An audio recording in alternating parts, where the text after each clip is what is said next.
أنت في غير خميلة.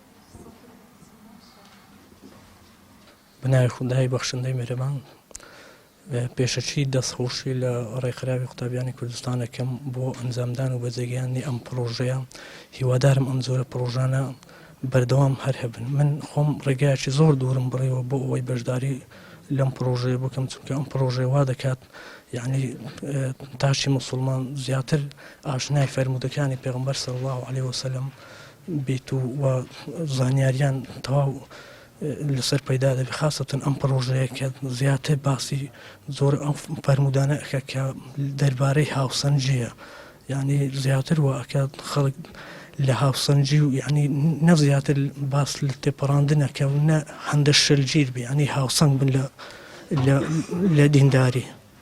لەبەر ئەو هۆکارە و کە بینیم لە تەلەڤیزۆنەکانیان پەیام و بانگەواز سەیرم کردن و ئەو ڕێکلامەم بینی و بەهۆی ئەوەوە بەشداریم کرد. وڵای زۆر سوودیمان لێبینیەوە، بە تایبەتی قورئان بەهاری دران، تەواوی ژیاننامەی کە فەرمودەکانی پێغەمبەرەکانی دیکە ئەو هەموو فەرمودانە زۆر سوودمان لێبینیوە، دەستخۆشتان لێ دەکەین.